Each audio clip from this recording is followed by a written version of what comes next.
संजीव भैया भी इधर आए। पिया मोदा जाहू जनी कोला क्यों सब पिया पासे कि दिल्ली गुजरात बॉम्बे गोवा चाहे चाहे की बात जाहि धोखा ना हम नहीं लेंगे मिली नहीं अभी वो अनाउंसमेंट होगा उसके पहले ये नहीं तो आप कराइए ना। अब भाई अरे अंतर मंतर जादू जंतर दोना तेरे अंतर मंतर जादू जंतर दोना तेरे कि पिया मोदा जादू जनी कोला कतिया ओ हाथ बतिया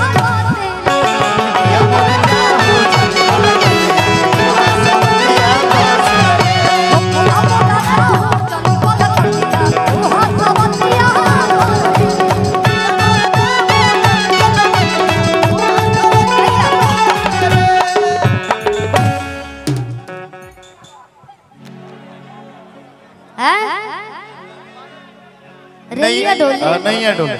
ये बहुत आपके सारे पुराने गाने सुनने वाले बहुत बड़े प्रशंसक लोग हैं। लेकिन मुखड़ा ये देखिए क्या बात है, जोरदार ताली। तो आ जाइएगा ना, थोड़ा आकर कमर भी हिला दीजिए। ठीक है वही से लोग काम करेंगे। अच्छा वहीं से डांस कीजिए तब समर्थन में और ताली बजा करके कि पातर करे लेकिन करे हैया रो लोग डोलावे के कि पातर करे हैया डोले। रुकिए एक बार जोरदार हल्ला कीजिए तो। और जानते हैं ये जो खुशी का पल है सब चौहान जी की वजह से। चौहान जी इतना हिट गीत नहीं दिए होते नहीं लिखे। एक बार चौहान जी के लिए भी हल्ला कीजिए क्योंकि वही लिखे थे गीत को। और एक बात बता दूं सर, ये गाना थोड़ा सा ये ढक दे रहा है तो पीछे रहिए, उधर भी आते रहिए इधर भी। एक और राज की बात बता दूं, इस गीत के लिए चौहान जी से मेरा झगड़ा भी हो गया। झगड़ा हुआ था? हो गया था और तगड़ा वाला हो गया था कि ना हम गाना गईले बने तो हमारे आवाज में रिलीज हुई। तो ये कहल जाला कि केहू तकदीर ना जानेला। और ये गाना तो दया तरस खाए मेरे ऊपर, तो ये गाना छोड़ दिए कि ठीक बात तू ही गाना। क्या बात है। और इनका भी कहना सही था कि बड़ कलाकार गाई, स्टार कलाकार गाई तो कहीं और भी ज्यादा हिट हो जाए। लेकिन सौभाग्य की बात है और बाकी आजीवन जबले हम जियत रहे ऐसे ही रहे कलम से प्रणाम है कलम से संगीत निकलत रहो और वो सबके आशीर्वाद बनल हो काहे बा कि बगली से निकाल सैया अरे उड़ावस रुमाल सैया। क्या बात है, इधर उधर भी चले जाइएगा कि पातर करे हैया डोले हो अब नंबर आवे तो नंबर आवे। अरे पातर करे हैया डोले। संजीव भैया की तरफ से संजीव भैया की तरफ से ढेर सारा पुरस्कार। हो एक्चुअल में जब हम शिल्पी से गाना गवैले रहनी कि चित बदली खिया के मजा होरे मरलो सोरे बंगलिनिया। लेकिन उससे पहले चौहान जी गाना और मेरे से गवाए थे। जब ये गाना गवैले रहनी शिल्पी से तो खेसारी भैया बोले कि बाबू ये गाना लिखो तुम डुइट में मेरे साथ, मैं शिल्पी के साथ गाऊंगा। हम कहनी शिल्पी इतने बड़े स्टार के साथ तुम्हारा अपॉर्चुनिटी मिल रहा है, तुमको चांस मिल रहा है, तुम नैया डोले को डुइट कर दे रहा होगा। तो शिल्पी बोली नहीं मैं सोलो गाऊंगा। तब हम सोलो गवाई नहीं ओकरा खातिर झगड़ा भई रहे हमने के कि जाइए सारा गाना गवा दीजिए। हम बोले सब गाना गवा दीजिए, जितना गवाइले बने गवा दी, हम ना गाए, लेकिन हमको ये गाना चाहिए। अगर नहीं झगड़ा किए होते तो 500 मिलियन और हजारों पार बाटे अगर जोड़ल जाओ तो हर जगह से। तो कबो कबो रिश्ता अगर सही खातिर अगर खराब होके तो वो खराब करते रिश्ता अच्छा बनावे खातिर। तो ऐसा काम करना चाहिए। अगर रिश्ता बनावे खातिर जीवन के सवाल होके तो वो लड़ाई भी एकदम वाजिब बा। लेकिन इससे पहले गाना आप और गवाए थे कि गांव के छोकड़वन से मारे नजरिया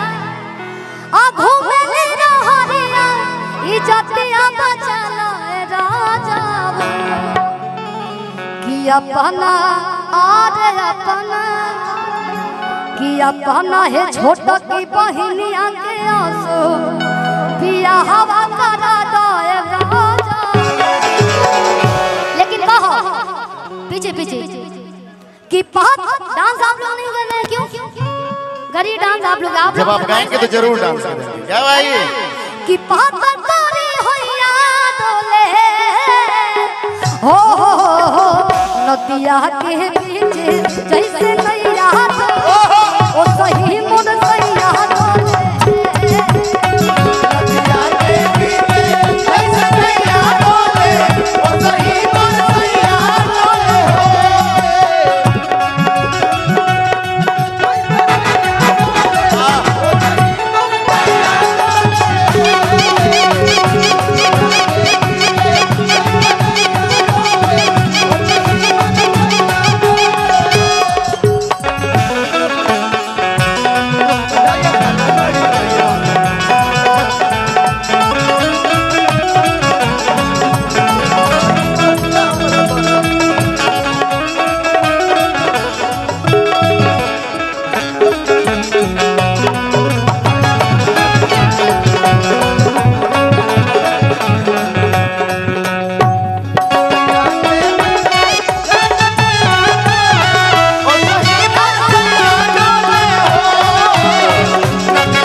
नदिया के बीच जैसे नैया डोले ओ सही मुद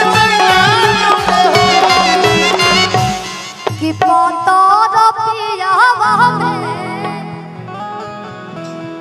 अरे बहुत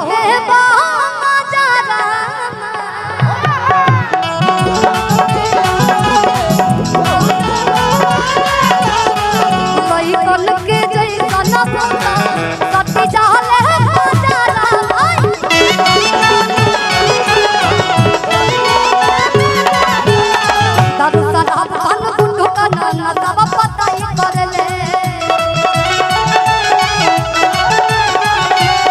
हम बहुत दिलदार तो हमरो भलाई करले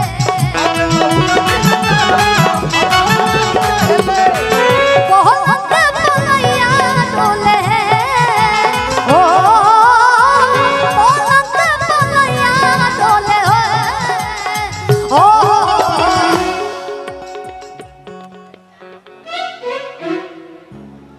कि नदिया के बीच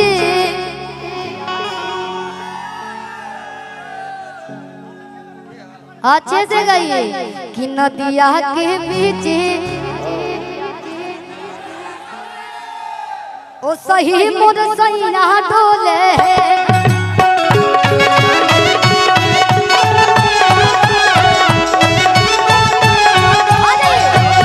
नदिया के बीच जैसे नैया डोले ओ सही मुद सैया डोले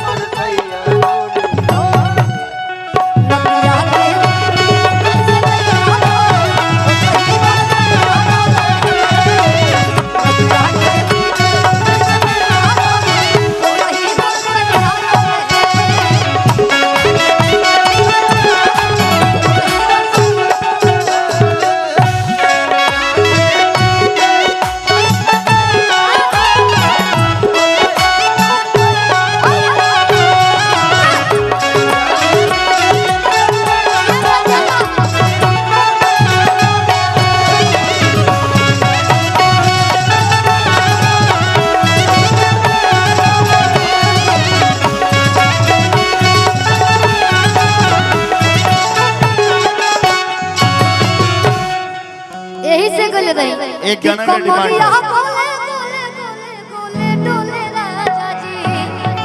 और हम चाहेंगे कि चौहान जी आ जाए। हाँ ये कुलरी का फूल पिया भाई छोड़ी गाँव गा देंगे चौहान जी गाएंगे।